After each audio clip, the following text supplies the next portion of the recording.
So I want to invite my first guest out, Trish Tchume.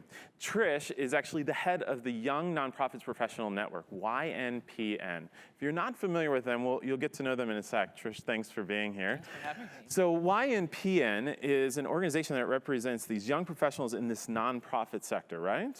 Mostly, yeah. We actually, we invite and usually engage with folks from many different sectors, but most of the folks that are a part of the network are folks who work for nonprofits, yeah. Leaders, aspiring leaders, who is this individual we're talking about? I mean, I think, we've seen a real evolution around that over the years. YNPN started way back when in 1997. Really? 97? 1997, I know. It was a whole different time. So it actually was a different time. It was, I think, right after the resurgence of the national service movement. So there were a lot of young people that were coming into these... Saying, I want to do good work. Exactly. And they were given some structure around it, but then I think a lot of folks entered the service movement, had their first contact with nonprofits, and started to think, I would like to keep doing this work, and how do I do that? And so there wasn't a lot of structure for that. There wasn't a lot of community around that at the time. And so YNPN was actually formed in 1997 out in San Francisco by a group of folks who wanted that community. What does it look like to build a career in the sector? And they supported each other in helping to figure that out. Now, you're the first executive director. That's true. Now, what year was that? I started in October of 2011, but I've actually been involved with the network. I started a chapter in 2004 in Philadelphia, where I'm from. What was it like when you started there? Yeah, as a director or as it was very different.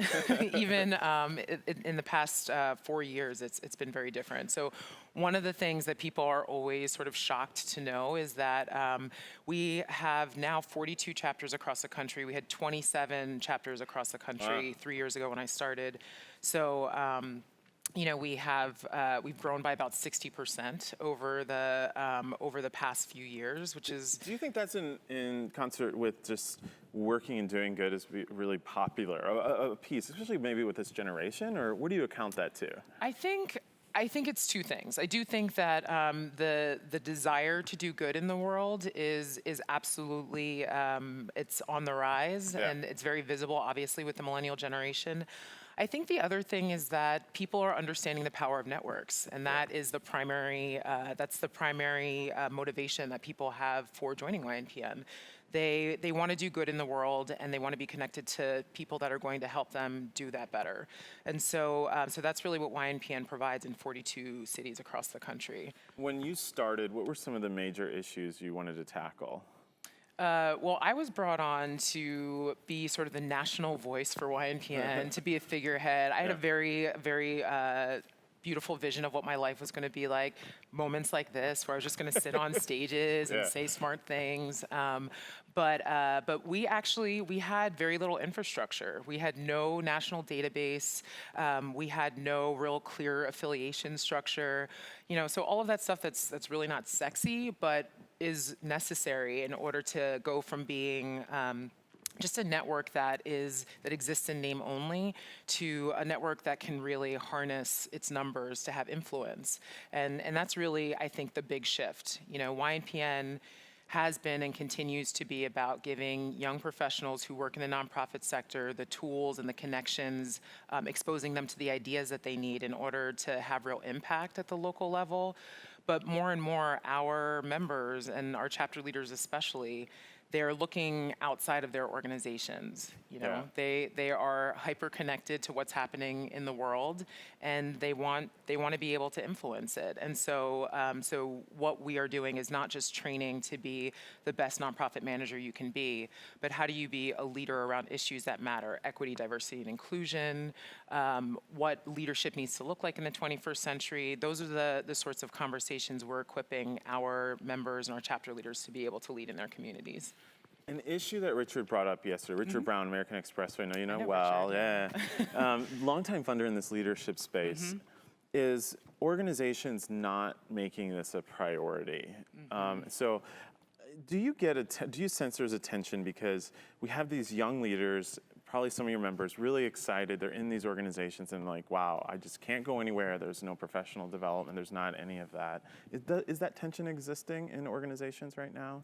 Absolutely, and I think for the most part, it's been framed as attention. You Yeah. have these 4 generations that are in place at the workplace, and for a long time, the only sort of way that you could have power or influence was to ascend to the executive director position.